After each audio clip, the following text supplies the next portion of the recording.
अच्छा ये बताइए एक लास्ट क्वेश्चन कि सबसे पहला ड्रामा कौन सा था और कितना मुआवजा मिला, उस मुआवजे का क्या किया? उस वक्त तो मुआवजा देने वाले तो हज़ारों थे। मेरी 13-14 साल की उम्र थी, खूबसूरती बहुत थी और मैं वाहद लाखों पे पड़े होंगे ऊपर है। मैं वाहद लड़की हूँ कि जिसको पहले ड्रामे में मेरे सिर्फ हुसन की रिसेप्शन हुई थी। जब मैं अंदर गई तो पूरे हॉल की रिसेप्शन हुई तो मैं परेशान हो गई कि ये मुझे तो कोई जानता ही नहीं, ये कैसे होगी।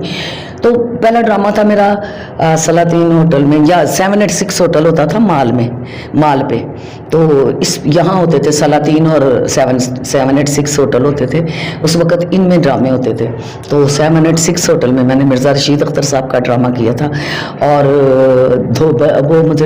धोबन का करैक्टर उन्होंने मुझे दिया था। और उस वक़्त की बिग टीम जो है ना वो हमारे साथ थी, बिग टीम उस वक़्त की, और सब मुझे इस तरह प्यार कर रहे थे जैसे फूलों को प्यार करते हैं, इस तरह प्यार कर रहे थे। ठीक है, अच्छा ये बताइए, वैसे तो माशाल्लाह से हर करैक्टर जानदार, हर करैक्टर हकीकत से करीब तक, इसकी ये कहाँ से इतना टैलेंट माशाल्लाह से आया, कहाँ से इतना सब कुछ सीखा?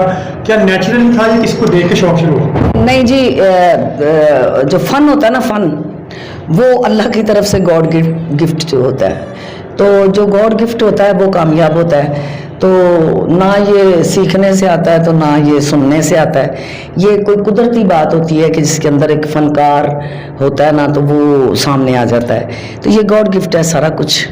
और कुछ मेरे उस्ताद जो जिनके पास मैं आई, मरहूम मिर्ज़ा रशीद अख्तर साहब जो मेरे शौहर भी थे, जिनके साथ मैंने फिर यहीं पे फील्ड में ही शादी की, तो उन्हीं के पास आई थी। तो माशाल्लाह वो मंजे हुए डायरेक्टर थे, बस लाफ्टर की थ्रो, लाइन की थ्रो जो है वो उन्होंने मुझे समझाई। तो कुदरती ये चीज़ है, कुछ उनका साथ।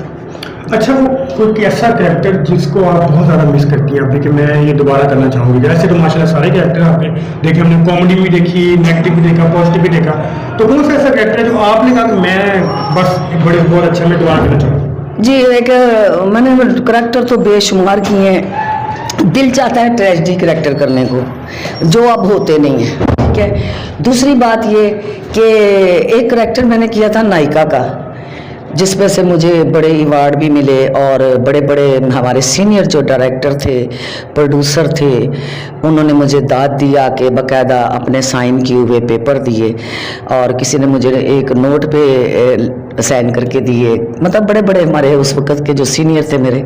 तो वो मैंने ओपनर बाग जना में एक नायिका का करैक्टर किया था, वो फिर मैंने फैसलाबाद किया, जहाँ भी किया वो अल्हम्दुलिल्लाह कि उसके बाद हर बंदे ने कहा कि इस तरह का करैक्टर कोई कर नहीं सकता, इसके बाद कोई ऐसा करैक्टर कर नहीं सकता। अच्छा ये बताइए, काफ़ी हमने इश्यूज देखते हैं आर्टिस्टों के साथ होते हैं, लास्ट टाइम उनके फायरिंग के वाक़यात हुए, कुछ की वीडियोस का स्कैंडल बना, बहुत ज़्यादा हम सामने आया, तो ये इसका एक अच्छा इंप्रेशन जाता है, इसकी वजूहात क्या है और आपकी नज़र में एक सीनियर आर्टिस्ट है हम तो इसका हाल भी? जी, मैंने पहले भी 5-6 इंटरव्यू, 7-8 इंटरव्यू दिए हैं, सारे ही मेरे घर का रुख कर लिया था सब ने, सहाफ़ियों ने। तो मैं क्योंकि मैं बड़ी सच्ची सी और खरी सी बीबी हूँ, मैं मतलब मुझे रख के बात करनी नहीं आती। तो बात ये है कि बस थोड़ा सा अपने आप को सेव करके सब चलें, तो मेरा ख्याल है कि ऐसे इशू ना हो। इसमें किसकी बदनामी है? हमारी अपनी बदनामी है। औरत की इज़्ज़त बहुत मतलब कीमती होती है, तो अगर इसको खुद ही हम बचा कर चलें तो मेरा ख्याल है सब तो अच्छी बात है। ये बच्चियां थोड़ा सा इनको कच्चे ज़हन होते हैं, इनको पता नहीं होता, तो कोई 1-2-4 प्यार की बातें जो किसी ने कर दी तो बस समझ लिया कि पता नहीं शायद ये मेरा ही है। और हमने हमेशा यही कहा है सबको, बड़े होने के नाते, सीनियर होने के नाते, अपनी ज़िंदगी के तजर्बे से, कि सबको यही समझाते हैं कि तमाशबीन कभी किसी का नहीं हुआ। देखिए जी, आज कोई तमाशबीन मेरे पे पैसे खर्च कर रहा है ना, तो वो जब मेरे से थोड़ा सा उसका दिल भरेगा ना, वो उसको दूसरी कोई तलाश नजर आ जाएगी ना चीज़, तो वो उस तरफ भाग जाएगा, समझ रहे हैं। तो ये तमाशबीन नहीं किसी का हो सकता। अपनी ज़िंदगी, अपने कैरियर को बचा के चलना चाहिए इनको। बस मैं इनके लिए तो, ये आजकल जो बच्चियाँ काम कर रही हैं उनके लिए ये एक सबक है, हमारी ज़िंदगी के तजर्बे हैं। मौजूदा हुकूमत से कोई नई हुकूमत जो आई है, कोई नहीं जी, कोई इनके आर्टिस्टों के लिए कुछ किया जाए, लेकिन साहब को मतलब बिल्कुल नज़रअंदाज किया। हमेशा से नज़रअंदाज आर्टिस्ट होते रहते हैं, एहसास तब उनका होता है जब वो दुनिया से चले जाते हैं, बाद में इनके लिए दुआएं और ये वो होता है। तो आपके क्या एक बात मुझे बताएं कि जिनके साथ हम 25 साल, 30 साल, 50 साल काम करते हैं, जब वो नहीं हमारा एहसास करते तो गवर्नमेंट को क्या कहें? وہ کون سا احساس کرتے ہیں؟ ہماری فیلڈ میں تو سینئر فنکار ہو جائے تو اس کو تو خود گھر بٹھا کے مار دیتے ہیں کہ لو مرو بھوکے. سمجھ رہے, میں بڑی خریسی ہوں, پھر مجھے ایسے مطلب میرے منہ سے باتیں نکلتی ہیں. پہلے بھی میں نے جو اتنے انٹرویو دیے اس میں بڑی بیویوں نے میرے خلاف, کچھ 2-3 تھیں جنہوں نے میرے خلاف غلط زبان استعمال کی, لیکن کوئی بات نہیں, جیسا جس کا ظرف اس نے اتنا پہچانا مجھے. تو بات وہ ہے کہ گورنمنٹ کو کچھ نہیں, گورنمنٹ کون سی ہے اس وقت؟ ہمارا ملک جو ہے بالکل کنارے پہ بیٹھا ہوا ہے, کنارے پہ کھڑا ہے, نہ مطلب پتہ نہیں ڈوبتا ہے ترتا ہے. ہم تو نمازوں میں دعائیں کرتے ہیں کہ اللہ ہمارے ملک پاکستان کی خیر کر, کیونکہ یہ لا الہ الا اللہ کی بنیاد پر بنا ہوا ہے, اس کو تو کچھ نہیں ہو سکتا, لیکن اس کو غلط کرنے والے تباہ و برباد ہو جائیں گے انشاءاللہ. کسی کے خلاف چلنا اور کسی کے ساتھ زیادتی کرنا, اور ہم نے کیا سبق سکھایا ہے ہمارے اسلام نے, ہمارے نبی کریم صلی اللہ علیہ وسلم نے ہمیں کیا سبق سکھایا ہے؟ کربلا میں امام حسین علیہ السلام نے اپنے پورا کنبہ شہید کروا دیا, کس لیے؟ کہ حق کے ساتھ کھڑے رہے, حق پہ رہے, باطل کے آگے جھکے نہیں, اس لیے آج اسلام زندہ ہے.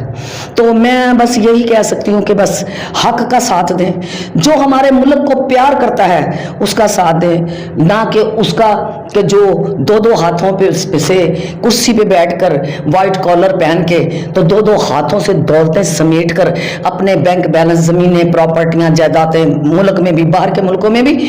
خدا کا خوف کریں, کسی کفن میں جیب نہیں ہوتی, جانا ہے اللہ کو جواب دینا ہے. اللہ فرماتا ہے کہ جب میں کسی کو زمین پہ بادشاہت عطا کرتا ہوں تو اپنی رعایا پہ اس کو, مطلب وہ زمین پہ ان کا رب ہوتا ہے.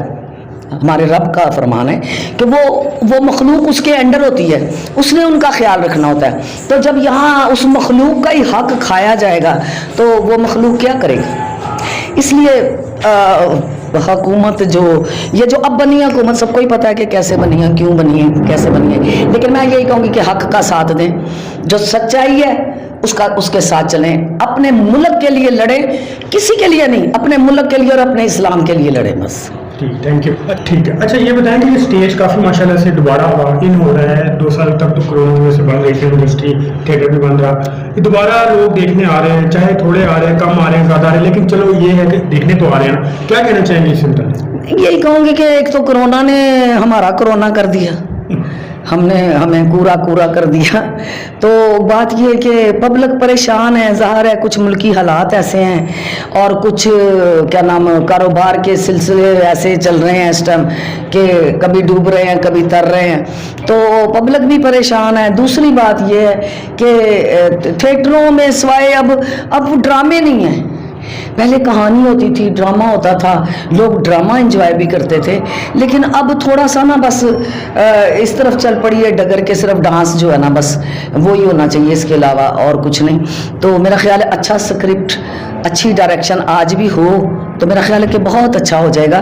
دیکھیں جی, جو چیز خسارے میں جاتی ہے نا اس کو نکالنے کے لیے زور لگانا پڑتا ہے, کچھ کرنا پڑتا ہے. تو پبلک ظاہر ہے پریشان ہے, اتنے ٹکٹ ادھر کی تھوڑی مہنگی ہوتی ہے, تو یہ بھی وجہ ہو سکتی ہے کہ لوگ نہیں آتے یا نہیں, مطلب تھوڑا رش کم آ رہے ہیں اس پہ.